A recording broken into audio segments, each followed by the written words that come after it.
All right, what is up, YouTube Incorporated? The first deck we're going to be looking at is a 50th place Mystic Exodia deck, and I know that might not interest a lot of people, but let's call it what it is. Good job, Duelist. You took the concept of Mystic and you made it more unplayable for everybody. So this deck did get 50th place at its regional this past week, which, I mean, is pretty impressive. Deck was actually piloted by Caleb Raymond, and if you guys have other cool, stupid, dumbass decks like this, please feel free to send them on in. I'd love to actually get the chance to cover these. So what does the deck do? So our entire premise is we want to see the right leg, the left leg, the right leg, and the left arm of the Forbidden One. And by revealing all of them, we get the ability to win the duel, which is absolutely beautiful. I think this is a cool concept. Like, I understand that you could dead draw. I believe he said he won with Exodia at least 4 times throughout the day, and that's a pretty high win percentage. I mean, other times are going to be dedicated to deck out because Mystic Mine is really good. So let's kind of go through this, kind of talk about what Caleb was doing for the day, shall we? So we have triple copies of Card D. Standard during your main phase 1, normal summon, tribute this, draw 2 cards. Then it goes to the end phase, but it doesn't really matter because this is draw power. So you actually have the card in the metaverse. Like, you can get in some really good winning positions. We have 1 copy of Exodia, the Forbidden One. Triple copies of Lilith, the Lady of Laminate. Another very standard card for this deck. You have the ability to get to Reckless Greed, Metaverse, or Threatening Roar to basically stop your opponent from getting the chance to play the game. I mean, Lilith reveal 3 copies of Metaverse. Really good. Then we have the left arm, the left leg, the right arm, and the right leg, all straight 1-ofs. Now, we're playing the draw phase. So if your life points are lower than your opponent's, and your opponent controls a monster with the highest attack on the field, even if it's tied, reveal 3 cards with different names from your deck, place them on the top of your deck in a random order, and then draw 1 card. For the rest of this turn, after this card resolves, you cannot set spawn trap cards, and you can only activate 1 more card or effect. You can only activate 1 draw of fate per turn. This is pretty cute. This actually lets you search for your Exodia pieces, and while your opponent's underneath Mystic Mine. So, God, this is good. We do play the 1 copy of Goddess Scold's Oracle. It's going to be the only time this card's ever going to come up in its life. But basically, you get the ability to check your opponent's top, see if they have a draw card, or if they've got a Twin Twister coming up in the future, and you're able to bury that so you don't have to worry about them trying to out your stuff. Then we have triple copies of Ledger of Ledgerman. Banish 3 cards from the top of your deck during your 3rd standby phase. You can add all those back to your hand. Then, of course, we have the triple copies of the Mystic Mines, the heart and soul of the deck. 1 copy of One Day of Peace. Triple copies of Pot of Duality. Triple copies of Pot of Extravaganza. Then we have 1 copy of Upstart Goblin. 2 copies of Dark Bribe. You don't really want your opponent drawing a lot of cards, but I mean, you should be controlling variants with Goddess Scold's Oracle, so this shouldn't be much of a problem. With triple copies of Metaverse, triple copies of Reckless Greed, 1 copy of Solemn Judgment, triple copies of Threatening Roar. The extra deck does not really matter for shit. Just play however you want. We have 1 Trisbania, 2 Security Gardener, 2 Link Kribo, 1 Nightmare Phoenix, 1 Hip Hoshigan, 2 Clara and Rushka, the Ventura Duo. We have 2 Ultimate Falcon, 2 copies of Stardust Dragon, and 2 copies of Exterio. Now, the side deck here, we have triple copies of Amano Awado. So basically just a little monster that can float back to our hand when Mystic Mine's up, so we're kind of able to do what we want. 2 copies of Mishion, 2 copies of Sandion, and 2 copies of Zavion. Then we have 1 copy of Macrocosmo, 2 copies of Starlight Road, and triple copies of Waking the Dragon, because putting more threats on the board so that they also have to deal with Mystic Mine. It's pretty cute. I actually really like this. Or you can summon a Stardust Dragon. I mean, you already got Starlight Road for that. So, just something really cheeky that was sent in to me that I really wanted to cover. I thought this deck was absolutely hilarious. Now, next up, we have my friend Brandon Suppy's deck. He made top 4 at what was it, I believe, the Iowa Regional this past weekend. Congratulations, Suppy. I know it's been a while, but it's definitely cool to see that this deck is still alive and beating. Now, I've seen this be a trend a little bit now. I've started to see Solid actually adopting Crackdown.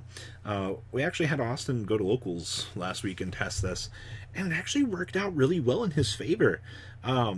I don't know if this is going to be something that's going to stick around or not, but when you got something like Solid that's kind of, you can play it as a stun deck. I mean, you basically get 2 good cards that you're able to deal with, and you can kind of play stuff like Crackdown, Solemns to edge out your matchups a little bit more, which definitely is good. I mean, the deck is essentially budget friendly, besides, you know, these unfortunate cards up here, but this deck challenges the norm of what we're already used to, which is good. I like when players do this.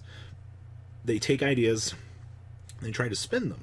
So we have triple copies of Ash Blossom, 2 copies of Effect Veiller, triple copies of Fantastical Dragon Phantasme, 2 copies of Buffalero, 1 copy of Lady Debug, 1 copy of the Falco, 2 copies of the Foul.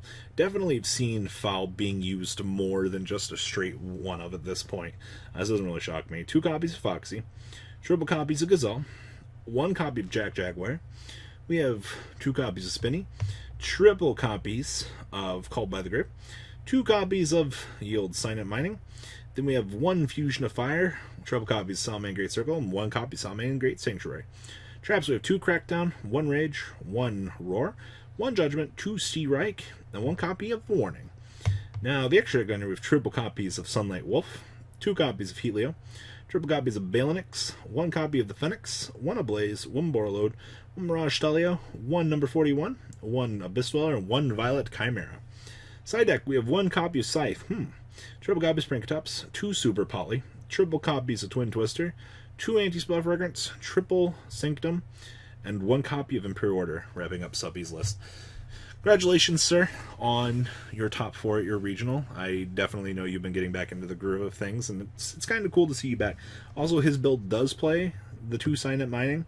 Once again, 3 might not be the best number. I'm just saying, you know, people are testing out variants, and it looks like, you know, we're seeing different things. That's what we want to see.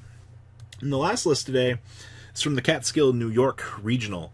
It was actually sent in to me from Andrew Michaud. Man, I'm terrible with names, honestly. But what are we doing with this deck? So I had a discussion on Monday where we were talking about, is Neospace Connector correct to play in the deck? And a lot of people will say yes, a lot of people will say no. You've got crazy things going on with this deck. You've got 45 card variants, you got 46 card variants, you got 50 card, 55, 60 card variants running around with just smash 2 monsters together and attempt to win and just make double Ding Grisu. Double Green Grisu has definitely become more of a staple as well in this deck. So what's going on here? Why are you doing this? Because Orcust is good. So I mean, your standard board, Ding Grisu, you get Fog Blades to interrupt on your opponent's turn. Deck's pretty cheesy, all at the cost of put 2 monsters together and don't get no material. So we have triple copies of the Harp Whore, 1 copy of Simon Bowl Skeleton, 2 copies of the Orchestrated Nightmare, 1 copy of the World Wand itself, triple copies of Neospace Connector, 1 copy of Aqualad, and then we have 2 copies of Ancient Cloak, 2 copies of Silent Boots. I think this has become more standardized. I know a lot of people are only wanting to play 1 Ancient Cloak for a little while there, but this definitely seems more normal. We have triple copies of Tsuchinoko, only because he is a guaranteed special summon, no matter what really happens. If he hits himself, oh well, he comes to the field. Like, that's all we care about. If he doesn't hit himself, you get to draw a card. We have triple copies of Phantasme to answer the format. We have triple copies of Ash Blossom and Joy of Spring. And we have 1 Candida, 1 Carlbine. And then spells, we have triple Light Stage to answer those pesky-ass back row. We have 2 copies Terraforming to get to that broken field spell. Then we have triple copies of Called by the Grave. 1 copy of Babel, because we like using our cards on our opponent's turn. 1 copy of Return to Draw. 1 copy of Foolish Barrel.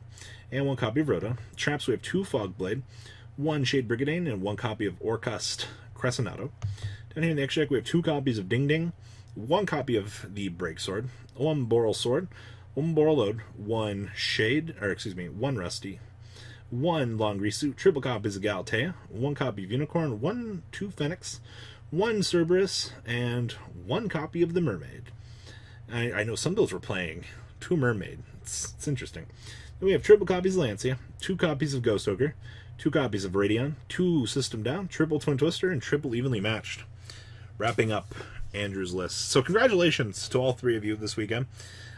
Different strokes for different folks. It's definitely good see a lot of different things coming into today's metagame. Please leave a comment down below. Tell me what you guys think about these decks. Well, guys, I'm out. The ride never, well, truly ends. Thank you, patrons. Without you guys, I don't know what I'd be wearing in these videos. I might be a truffle shuffle incident all over again.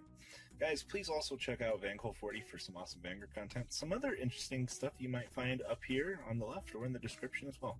Thanks for watching.